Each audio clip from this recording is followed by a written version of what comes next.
pasukan kita tidak hanya kepada Menteri HAM, dan juga kepada aparat kepolisian. Mereka harus sadar bahwa tugas negara itu di dalam konstitusi kita, pasal 28, maupun di dalam konvensi hak asasi manusia yang sudah menjadi bagian dari hukum nasional kita, bahwa setiap orang atau siapa saja atau sekelompok orang yang berdemonstrasi itu adalah hak konstitusi dan hak asasi manusia. Tugas negara harus memastikan mereka aman.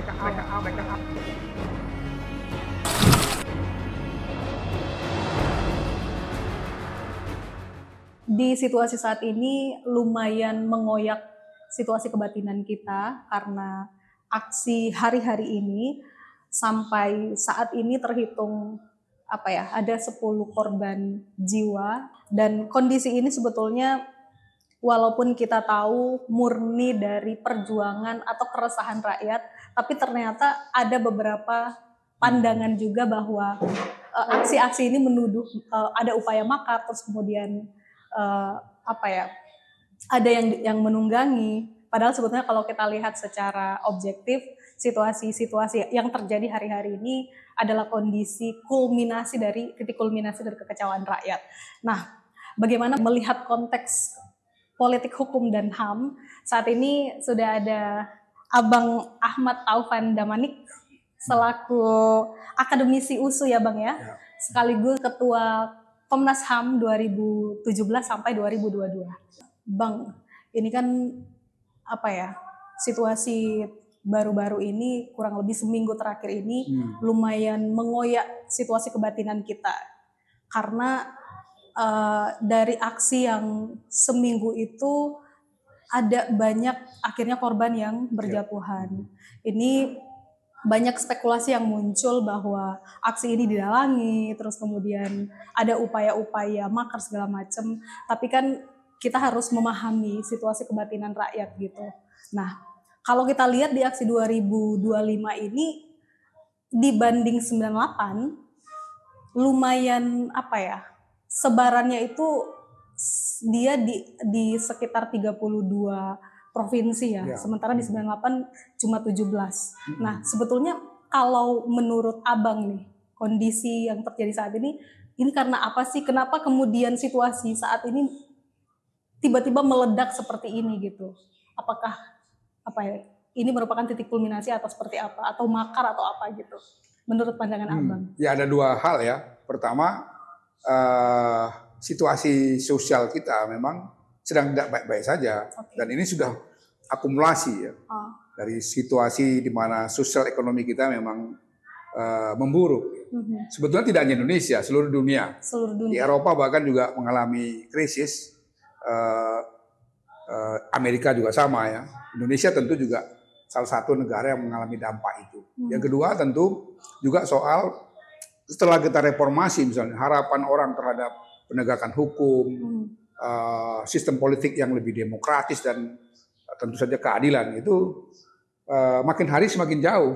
Jadi sementara sisi lain ada kelihatan sekali transparan, ada apakah itu elit politik maupun elit ekonomi yang semakin menunjukkan gap yang luar biasa gitu, antara mereka dengan segelintir mereka ini dengan masyarakat banyak.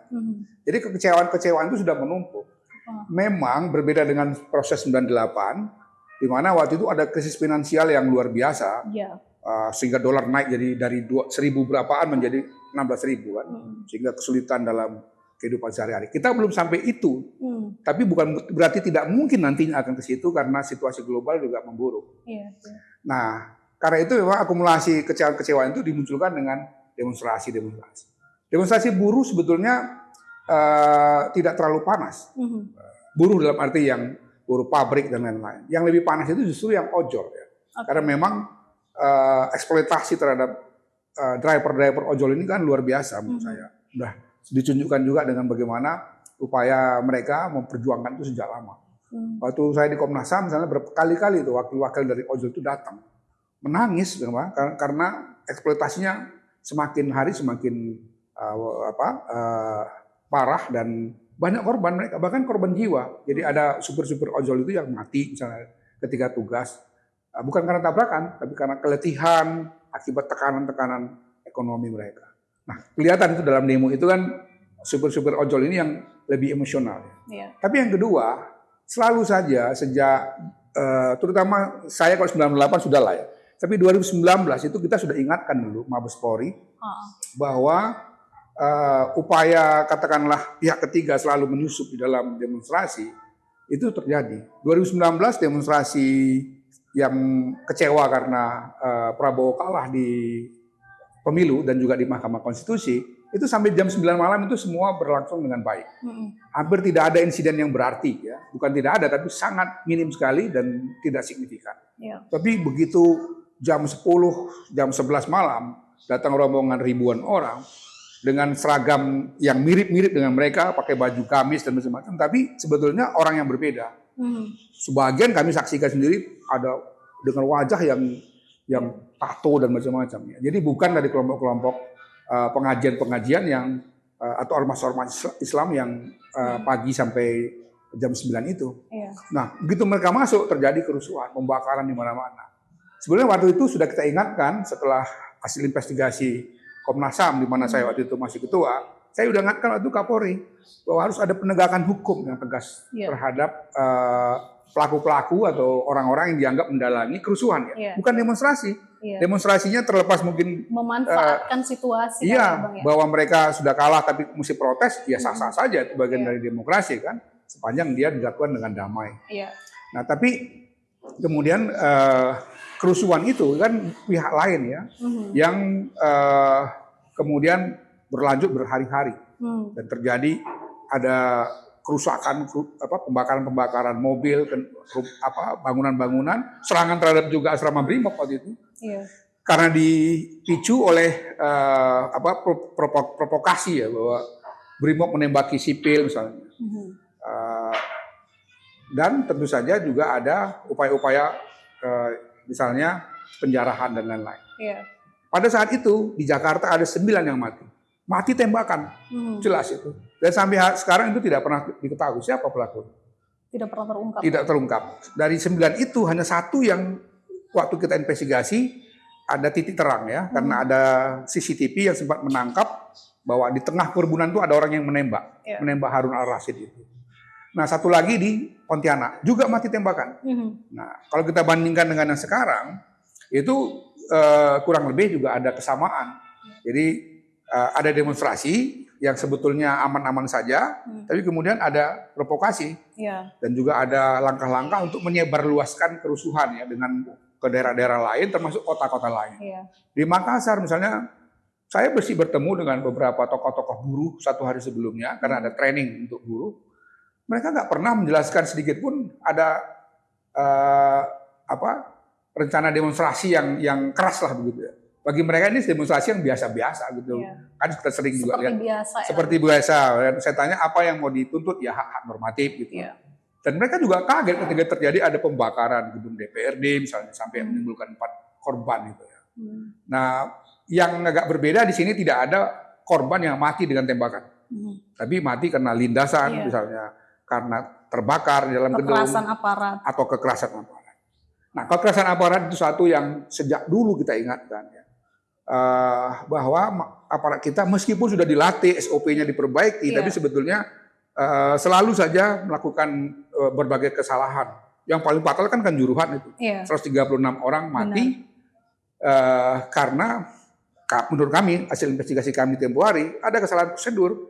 Jadi misalnya gini, kerusuhan itu baru tahap tertentu. Mestinya masih dalmas, tapi kemudian yang dimasukkan misalnya pasukan anti huru-hara. Ya tentu saja pasukan anti huru-hara dengan SOP sendiri, dengan instrumen tertentu juga, yang kemudian mereka pasti akan gunakan itu.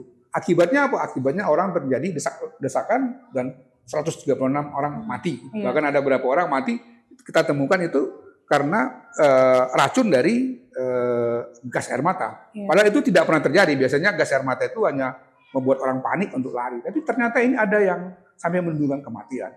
Kita kan melihat, misalnya kalau kita lihat dari rentetan aksi-aksi masa ini ya Bang ya, kalau misalnya kita highlight dari yang paling dekat 2019, itu reformasi di korupsi ya waktu itu, kemudian 2020 menolak Omnibus Law, 2024 juga ada peringatan darurat, kemudian 2025 aksi anak muda yang menganggap bahwa 2025 kemarin Indonesia gelap, menganggap bahwa nggak ada masa depan gitu di Indonesia, dan titik kulminasinya ini di 2025.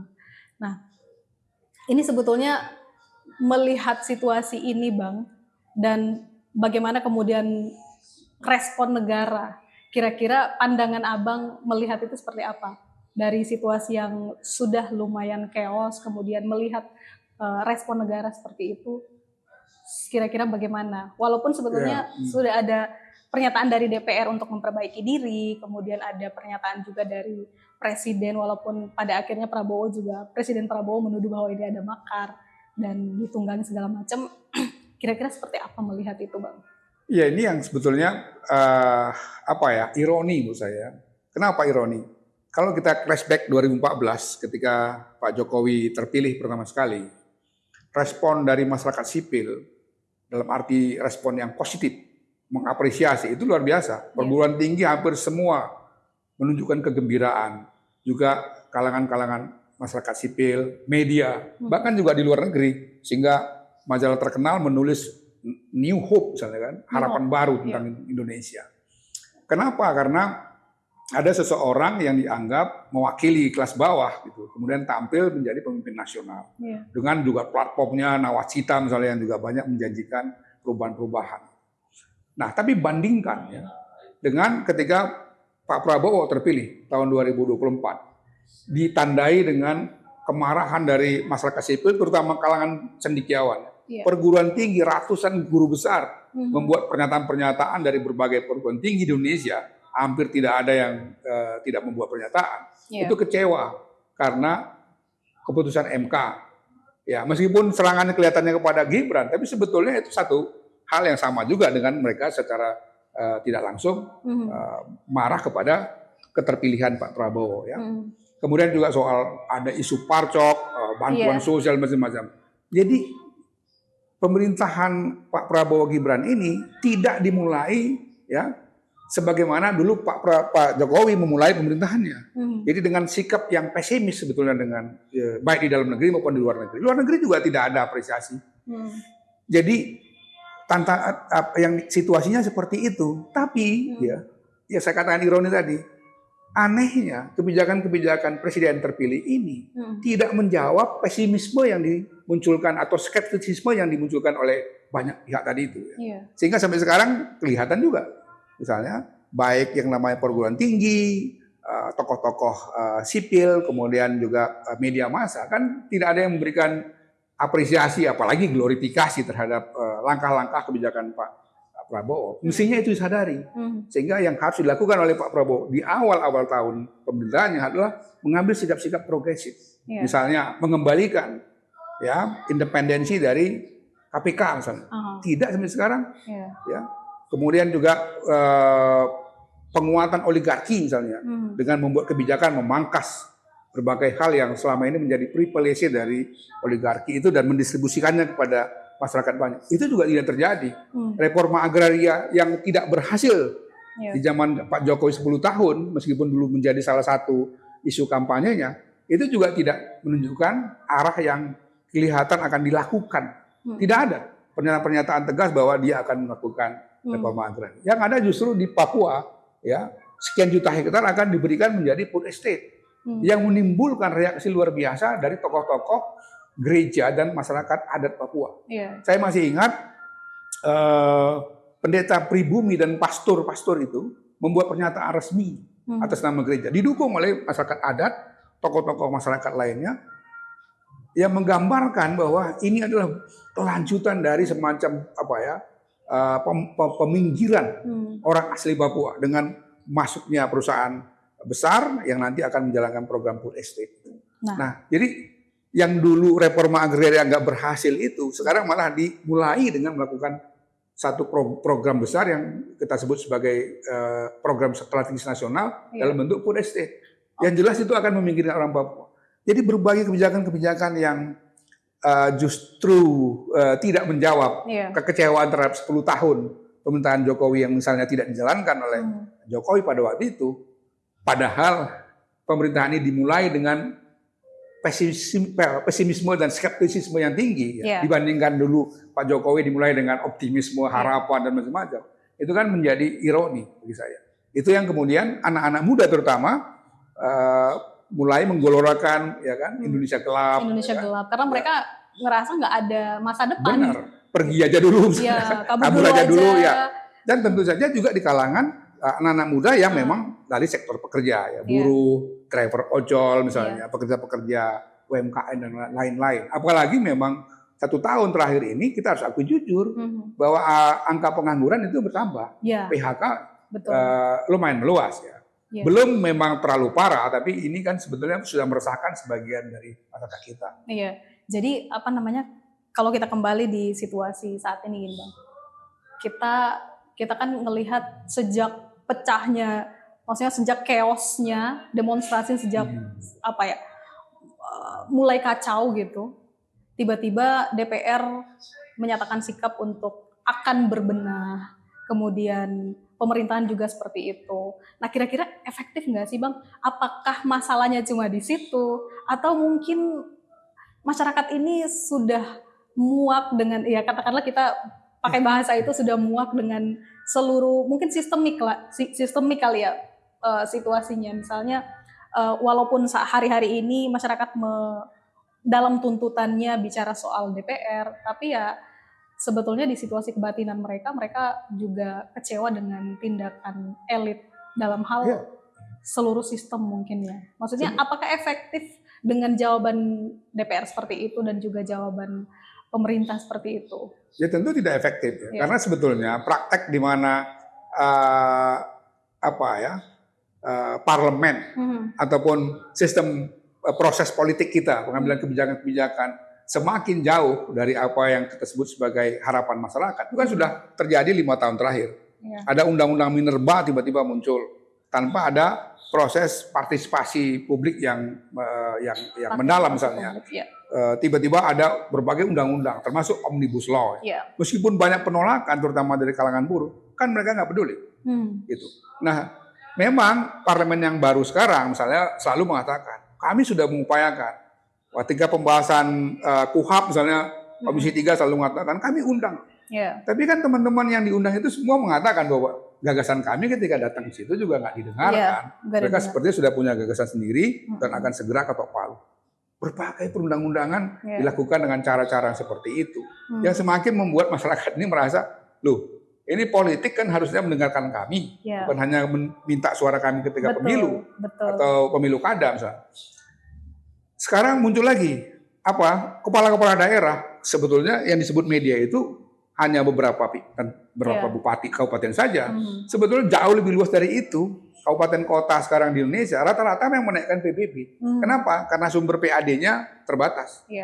Kenapa sumber PAD-nya terbatas? Salah satunya karena Undang-Undang Omnibus Law memberikan wewenang pada pemerintah pusat untuk menikmati retribusi pajak. Jadi dia sumber pendapatannya semakin berkurang.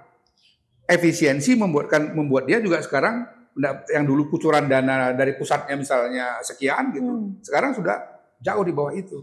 Sehingga apa pilihan bagi mereka? Ya menaikkan pajak. Menaikkan pajak. Betul. Semakin menimbulkan kemarahan masyarakat bahwa yang terjadi ini pengasingan kebijakan politik, keputusan politik dari kepentingan dan kondisi masyarakat itu. Sehingga memang kekecewaan makin tinggi. Itu yang tadi saya katakan. Pada pemerintahan yang dulu dimulai dengan satu glorifikasi yang luar biasa terhadap seorang sosok Jokowi saja, kemudian menimbulkan banyak masalah di akhir-akhir periodenya.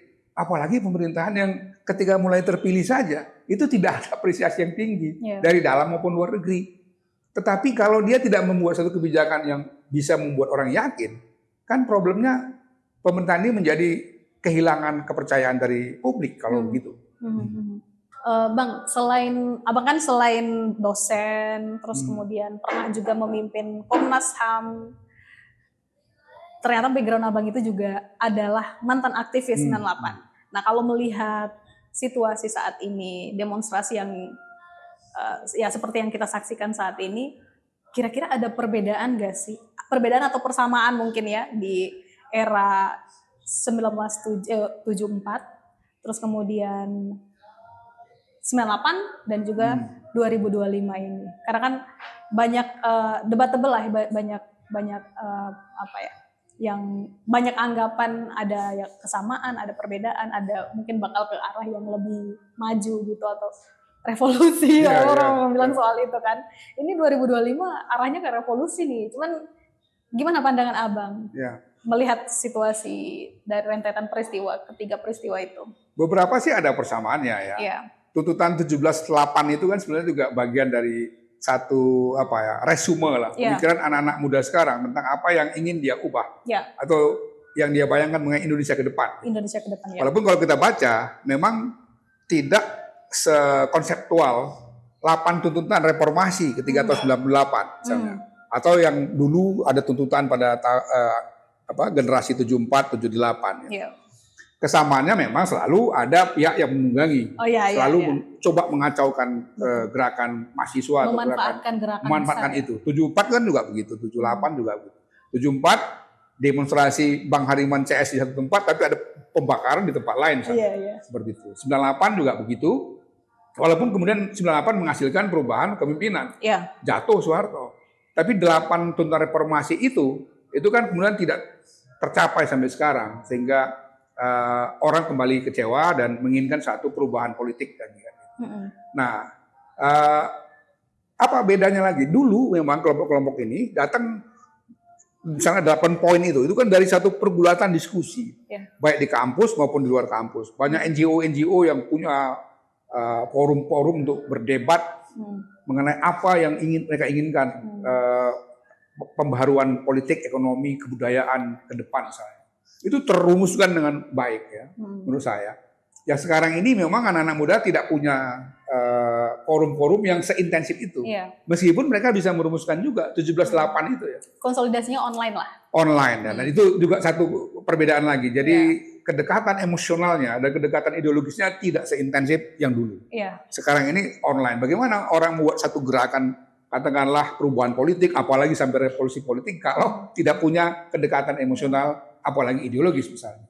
Tapi bukan berarti mereka tidak punya gagasan. 17.8 itu kalau kita baca baik-baik, sebetulnya abstraksinya itu hampir sama dengan 8 poin reformasi tahun 98. Hanya dalam bahasa yang memang tidak sekental dan tidak seideologis waktu tahun 98. Mungkin ini lebih politis banget ya kalau 17 plus. Nah, yang kita juga melihat ada satu kelemahan di sini yang 2025 ini itu adalah kepemimpinannya. Meskipun bukan berarti 98 itu pemimpinannya sangat bagus. Kalau dulu ada pemimpinan yang sangat bagus, hasilnya nggak seperti sekarang kan. Tapi setidaknya selain tokoh-tokoh mahasiswanya, tokoh-tokoh NGO-nya ada, juga ada tokoh-tokoh besar.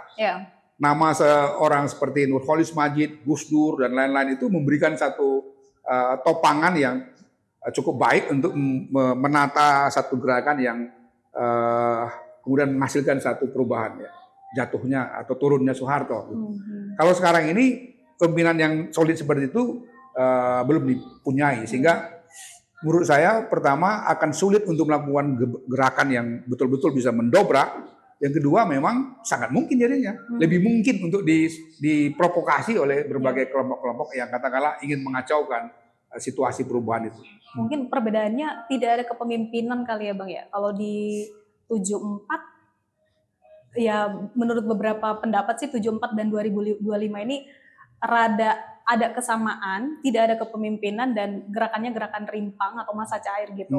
Kalau di 98 kan ada organisasi yang mengikat, ada pemimpin dan mereka tahu tuntutan itu harus seperti apa. Makanya kemudian lahirlah reformasi, walaupun nggak revolusi tapi ada reformasi gitu. Iya nggak sih Bang? Dan dulu kan tahun 98 itu dia terkoordinasi di dalam forum-forum ya. Melepaskan diri dari struktur formal. Senat mahasiswa atau kalau sekarang lebih dikenal sebagai BEM. Sekarang ini kan yang munculnya BEM-nya gitu. Sementara forum seperti FKIWSD dulu atau Porkot atau yang lain-lain misalnya, termasuk anak-anak PRD, nggak ada sekarang. Jadi dia lebih mengandalkan pada forum-forum formal. Kalau forum formal biasanya akan segera habis periodenya ketika sejalan dengan periode, kemudian juga kuliah.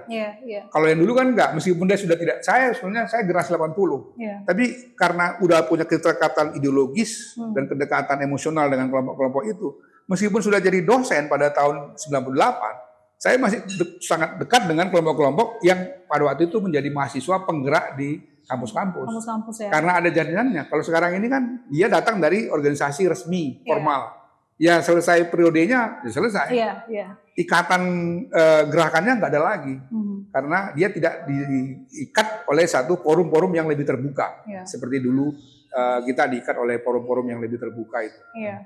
Bagaimana pendapat Abang atau mungkin masukan dari Abang sebagai mantan ketua Komnas HAM, bagaimana sebetulnya pertama apa masukan Abang ke Menteri HAM dan kemudian bagaimana sebetulnya penanganan HAM yang baik di negara kita gitu? Ya, Saudara Piga ini sebetulnya harusnya betul-betul memperhatikan ya. Baru sekali ini saya katakan ada komentar yang cukup keras ya dan sekaligus peringatan dari juru bicara kantor Komisi Tinggi HAM PBB terhadap penanganan pelaksanaan demonstrasi di Indonesia. Belum pernah sebelumnya, 2019 juga nggak ada. Mereka mempercayakan semua kepada mekanisme dalam negeri Indonesia. Apakah itu Komnas HAM, ada pihak penegak hukum yang lain dan lain-lain.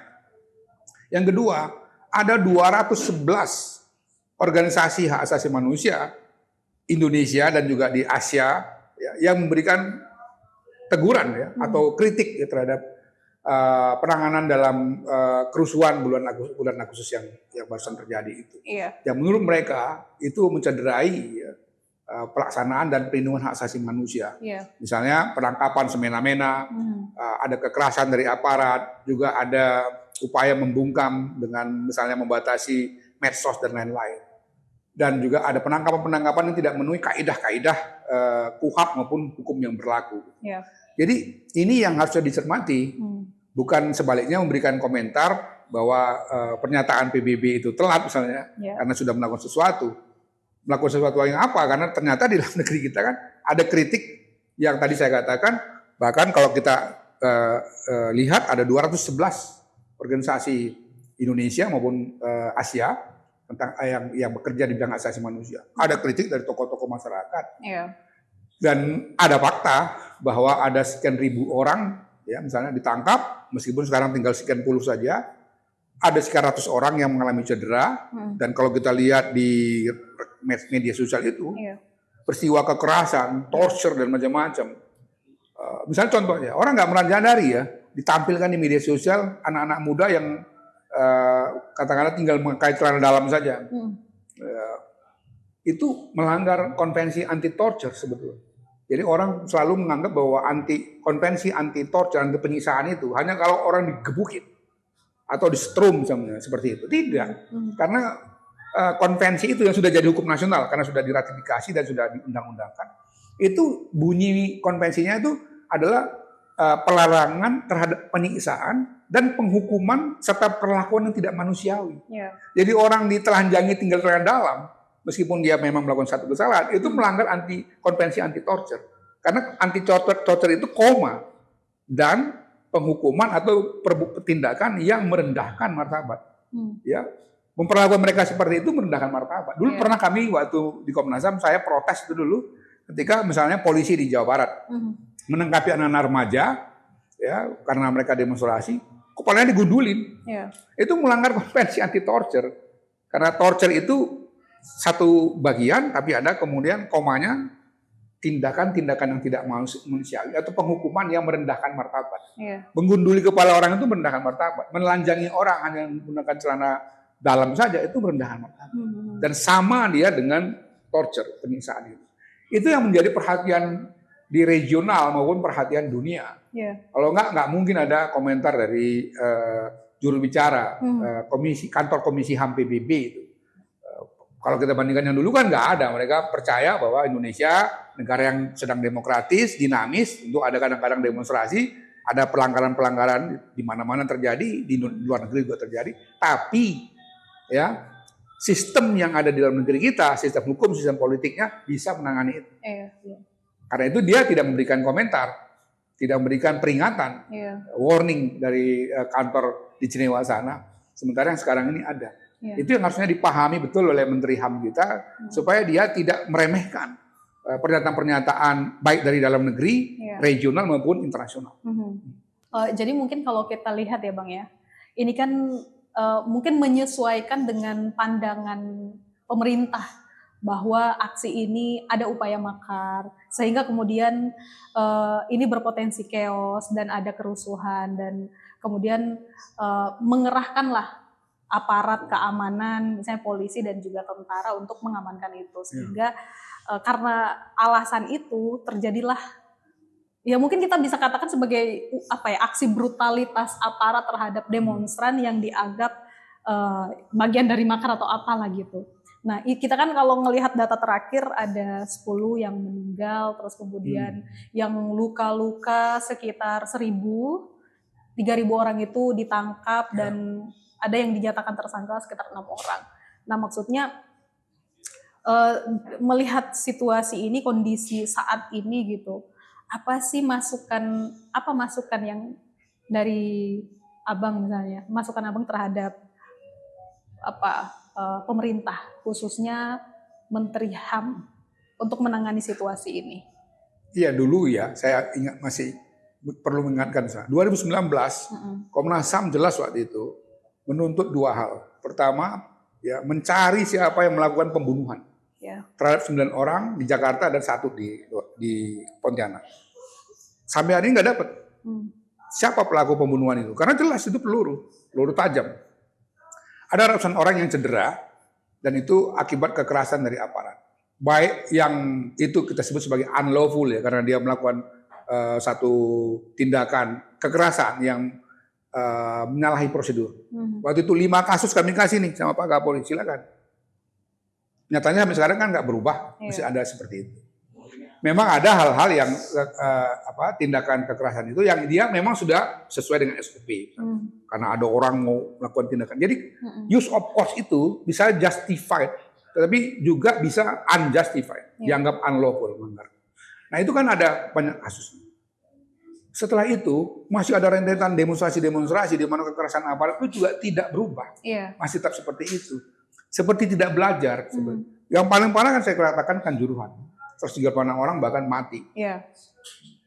Yang sangat menyedihkan, memprihatinkan bagi tidak hanya Indonesia tapi dunia internasional, sangat prihatin. Nah ini tidak ada kelihatan tanda-tanda perubahan. Bahkan pada peristiwa 2 minggu lalu itu menurut saya tingkat eksesifnya itu jauh lebih tinggi.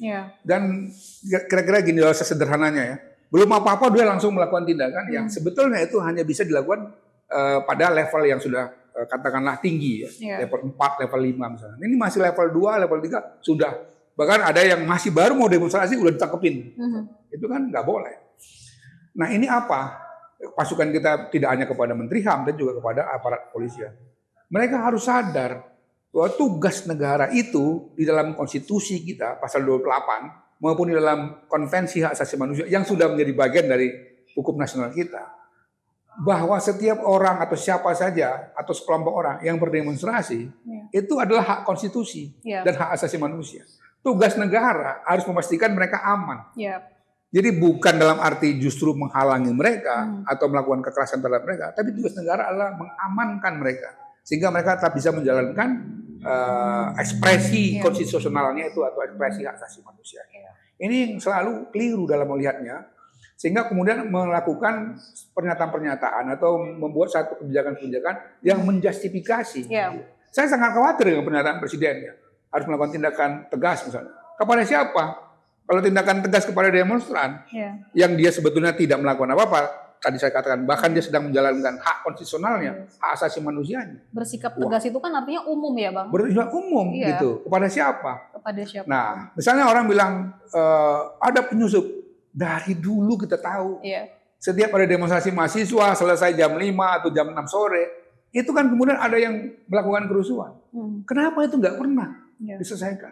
Saya masih ingat ketika masih di Komnas ya, tiba-tiba kita dapat laporan tuh dari YLBHI, misalnya dari Kontras, ini ada sekitar 100 orang ditangkap, tolong dicek. Besoknya kita cek memang, ternyata mayoritas orang ditangkap itu bukan mahasiswa. Berarti kan sebetulnya pola itu sudah ada sejak dulu, yang kemudian menunggangi, merusak hak asasi yang sedang dijalankan oleh anak-anak adik-adik mahasiswa maupun kelompok buruh atau kelompok-kelompok yang lain. Ya. Tapi masa sih pola-pola seperti itu nggak bisa dihempang, nggak bisa dicegah sejak dulu? Mungkin itu apa ya, yang menunggangi itu kan paling sepersekian persen doang. Betul. Dan kalau kita lihat kan situasinya itu kayak ranting kering ya Bang ya. Kalau tersulut api langsung Iya. ini ya terbakar. Sehingga gitu. kayak yang sekarang misalnya kan jadi semacam ada apa ya label ya yang negatif kepada orang yang sesungguhnya dia melakukan hak konstitusinya. Iya. Label kepada hati-hati kepada gerakan mahasiswa, hati-hati kepada gerakan buruh. Mereka akan bikin rusuh. Padahal gerakan mereka baik-baik saja. Tadi saya katakan mestinya dijaga oleh negara, dilindungi oleh negara, karena itu kewajiban negara menjalankan hak asasi, melindungi orang-orang yang sedang berekspresi itu. Tapi ini malah kemudian membiarkan atau terkesan tidak mencegah itu sejak awal. Padahal pasti mereka tahu mereka kelompok-kelompok itu. Dulu waktu peristiwa demonstrasi Omnibus Law, siapa itu yang bakar-bakar halte-halte itu? Akhirnya kan terbukti Bang kan. Iya, sekarang orang dengan tipe yang sama, kelompok yang kurang lebih mirip, melakukan hal sama, penjarahan, menyerang rumah anggota DPR misalnya, bakar rumah Ibu Sri Mulyani. Masa sih mereka nggak bisa mengenali itu sejak dulu? Di mana kerja intelijennya? Di mana kerjaan lembaga-lembaga intelijen yang lain? Apakah ada BIN atau yang lain-lain sekali? Di polisi sendiri ada Intelkam. Mestinya dia pasti tahu lah. Karena sudah puluhan kali, kurang lebih kan ini kelompok-kelompok dengan pola yang sama ini. Sehingga kemudian terbangun opini seolah-olah yang demonstrasi ini yang kemudian melakukan tindakan dalam tanda petik kerusuhan gitu. Padahal mereka tidak, mereka dari dulu kita tahu anak-anak mahasiswa, kelompok buruh itu sudah jelas organisasinya apa, sangat dikenal, dan mereka peaceful selama ini. Menuntut hak-haknya, dan itu tadi saya katakan, itu adalah hak konstitusional dan juga hak asasi manusia yang semestinya dilindungi, dipastikan oleh negara tidak mengalami gangguan dalam mereka mengekspresikan hak-hak itu. Kita melihat situasi sampai hari ini, bagaimana pandangan Bang Taufan terkait masa depan politik hukum dan HAM di negara kita, dan apa harapannya sebetulnya? Ya, harapan saya jelas, Presiden harus berani mengambil tindakan-tindakan yang tegas untuk mengubah atau melakukan reformasi hukum. Contoh misalnya kembalikan independensi KPK itu. Juga dengan usulan yang sudah dimajukan mengenai undang-undang perampasan aset. Kemudian juga soal kaitannya dengan tambang-tambang yang selama ini diberikan kepada kelompok-kelompok tertentu yang membuat masyarakat sengsara. Saya selama di Komnas 5 tahun, Komnas HAM 5 tahun, menangani banyak kasus-kasus pengaduan-pengaduan. Masyarakat yang hak-haknya, hak ulayatnya, tanahnya diambil dalam rangka kepentingan tambang, perkebunan, dan lain-lain. Termasuk misalnya dampak ekologis yang terjadi. Tidak hanya di Papua seperti saya jelaskan di awal, tapi juga di Sulawesi, di Sumatera, di Jawa. Ini yang harus juga ada satu kebijakan untuk tidak mengulang lagi, dan memberikan dengan dalam bahasa kita zaman Jokowi itu jor-joran lah, iup diberikan kepada orangnya hanya sebenarnya itu juga oligarki yang sama, walaupun ada pemain-pemain politik lain yang terlibat di situ, termasuk juga dari aparat keamanan misalnya mendapatkan bagian-bagian. Tapi oligarkinya sebenarnya adalah perusahaan-perusahaan yang sejak zaman Orde Baru mereka lah yang menguasai pertambangan. Itu menimbulkan pemiskinan yang luar biasa. Orang di Papua tadi saya katakan bahkan sudah menggunakan istilah kami ini mengalami genosida. Wah, itu kan bahasa yang sangat keras untuk menilai kebijakan pembangunan. Nah, yang kedua, yang berikutnya adalah soal kebijakan ekonomi.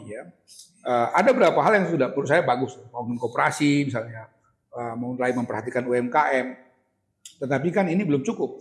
Kalau seandainya kebijakan-kebijakan ekonomi yang memang pro rakyat itu ingin dilakukan oleh Presiden, segera lakukan dan berikan katakanlah konsesi-konsesi ekonomi yang lebih baik kepada mereka. Sehingga memang kalau nanti ada krisis, saya memperkirakan setahun, 2 tahun ke depan nih ekonomi global ini makin memburuk. Eropa sudah jelas.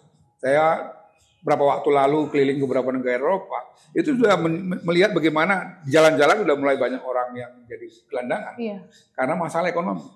Di Amerika juga begitu, Kanada dan lain-lain. Mungkin Cina yang masih kuat, tapi kan lama-lama juga dia nggak akan mampu. Apalagi ada ketegangan politik keamanan. Timur Tengah misalnya, Ukraina dan Rusia dan semacamnya.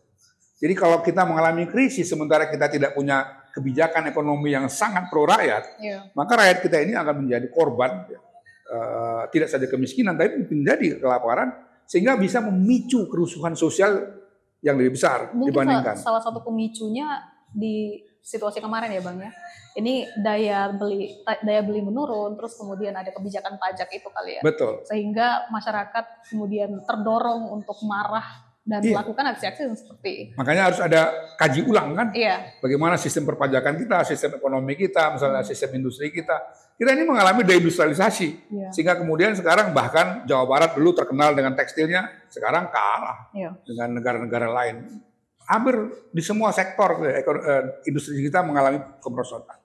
Kita bergantung kepada komoditas tambang dan lain-lain. Yang itu dikuasai oleh sekelompok orang, kita hanya mendapatkan revenue yang terbatas, kemudian juga itulah yang dipakai untuk misalnya membantu masyarakat dengan BLT, dengan bansos dan macam-macam. Tapi pernah nggak ada kajian, benar nggak revenue yang masuk itu sudah seimbang dengan misalnya kekayaan bumi yang diambil oleh konglomerasi atau oligarki itu. Nah ini yang tadi saya katakan kebijakan-kebijakan yang harus revolusioner, progresif oleh Presiden Prabowo, tidak saja untuk menyelamatkan posisinya sebagai presiden, tapi menyelamatkan Indonesia ke depan. Kalau enggak kita akan mengalami multidimensi krisis yang berbahaya buat keamanan nasional kita. Nah kalau kita tarik nih ke, tadi kan udah sempat mention soal perampasan aset nih Bang. Nah kira-kira apa ya, undang-undang perampasan aset di situasi saat ini yang misalnya kalau kita perhatikan secara struktural di beberapa institusi negara masih belum baik gitu, apa ya, sesuai nggak sih, maksudnya itu bakal efektif nggak sih misalnya disahkan di situasi yang apa ya, institusi negara kita masih seperti ini, masih buruk lah secara penegakan hukum, secara sistemnya juga masih buruk. Terus kemudian tiba-tiba perampasan aset di di taking gitu. Iya, tapi itu semua tergantung pada presiden. Polisi dan kejaksaan sangat mungkin menggunakan undang-undang itu nantinya, misalnya untuk memeras orang lain.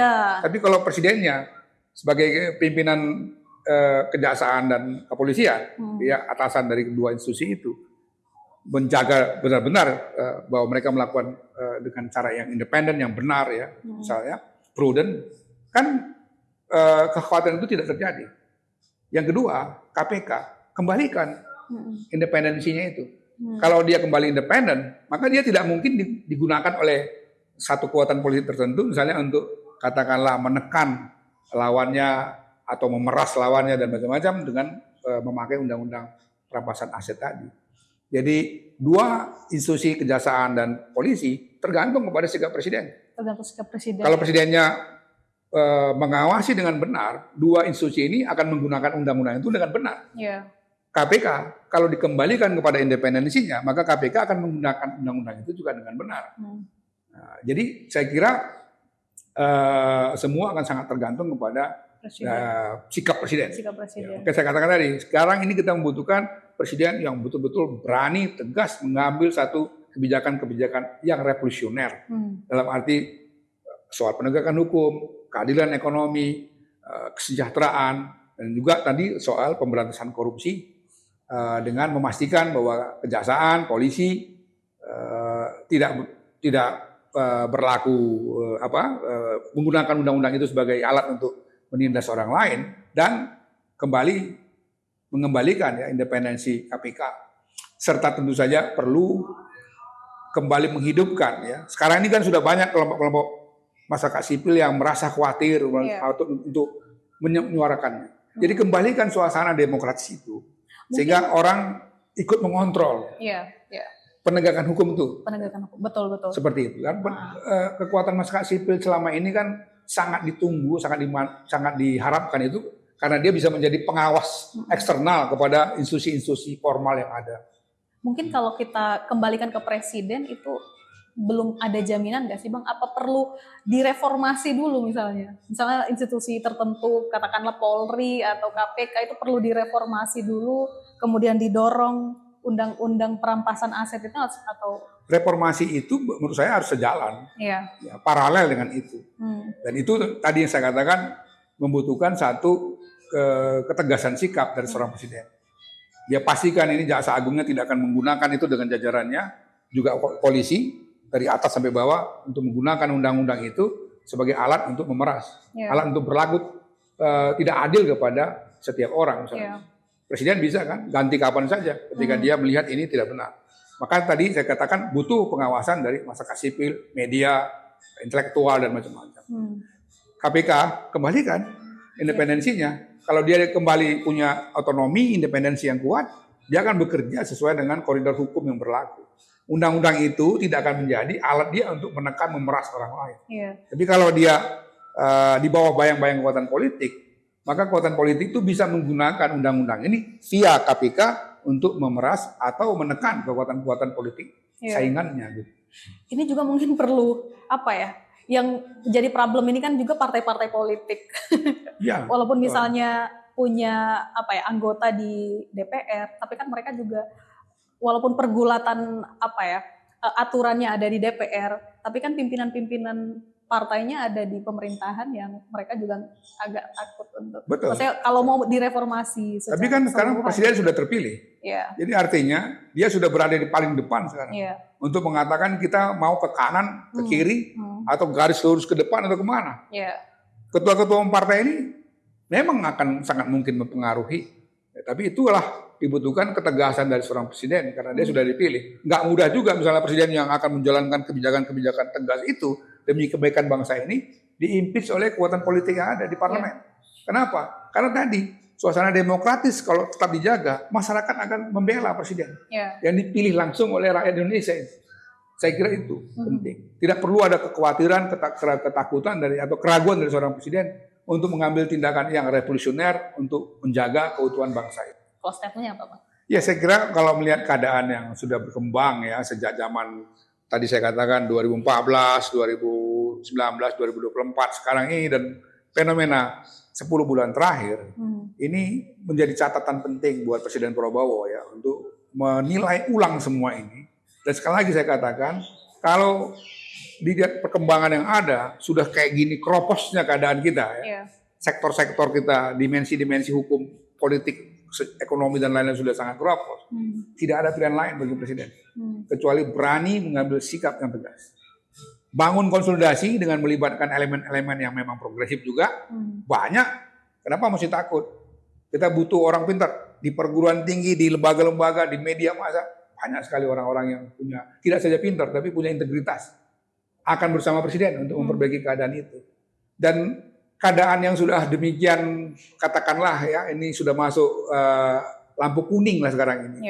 Hati-hati itu. Saya kira juga disambut oleh generasi muda. Kalau seandainya presiden berani mengambil sikap yang revolusioner tadi, mengubah keadaan. Dan dia akan dicatat oleh sejarah sebagai tokoh ya, presiden yang memang mengubah keadaan yang sudah sangat mengkhawatirkan ini. Sekali lagi saya tidak menakut-nakuti. Tapi memang faktanya ya, secara global sekarang ada krisis yang semakin luar biasa dan kalau kita tidak antisipasi sejak awal mempersiapkan kekuatan nasional kita menghadapi itu, kita ini akan jadi bangsa yang porak-poranda. Jangan kira bahwa apa yang saya katakan ini semacam statement-statement yang melebih-lebihkan, tidak. Negara situasi objektifnya seperti itu. Dan di seluruh dunia juga negara-negara yang tadinya sebagai kampion demokrasi itu catatan demokrasinya juga menurun semua. Catatan pelanggaran hak asasinya malah meningkat. Amerika, Eropa dan lain-lain. Krisis global itu sudah sedang kita alami sekarang dan kalau kita tidak benar-benar mengoreksi sistem kita yang misalnya rapuh, keropos itu untuk membangun secara revolusioner sistem yang baru misalnya, kita akan menemukan kesusahan ya, hidup yang luar biasa. Karena kita ini 270 juta lebih, ratusan suku, meskipun kita ini mayoritas muslimnya ini bukan satu, ya kan? Jadi kita ini bangsa yang sangat diverse, bangsa yang sangat beragam. Kalau ini nggak bisa diatasi, bangsa yang sangat beragam ini akan saling bunuh satu sama lain. Itu yang saya kira jadi catatan penting. Mudah-mudahan ini bisa menjadi peringatan bukan saja kepada Presiden, tapi juga bagi tokoh-tokoh lain. Ini ada organisasi besar NU, Muhammadiyah gitu. Juga mereka harus cermat ini. Jangan ikut terbuai juga kan, misalnya untuk ikut bagi hasil terhadap katakanlah tambang dan lain-lain. Perguruan tinggi setahun terakhir ini ribut. Saya kira sekarang di kampus-kampus orang masih cemas dengan keadaan ini. Bersuaralah, satukan kekuatan perguruan tinggi itu untuk kemajuan atau perbaikan Indonesia ke depan. Jadi kalau kita kita perhatikan beberapa pandangan pemerintah, khususnya Presiden, bahwa menganggap bahwa gerakan yang terjadi seminggu terakhir adalah upaya makar, teror, terus didalangi. Justru sebetulnya yang melatar belakangi gerakan rakyat itu adalah ketidakpuasan secara ekonomi, politik, dan juga elit kita gitu. Maka yang harus dilakukan oleh negara adalah memperbaiki sistemnya, bahkan mungkin mereformasi sistemnya, dan itu harus dipimpin langsung oleh Presiden kita. Saya kira seperti itu. Terima kasih.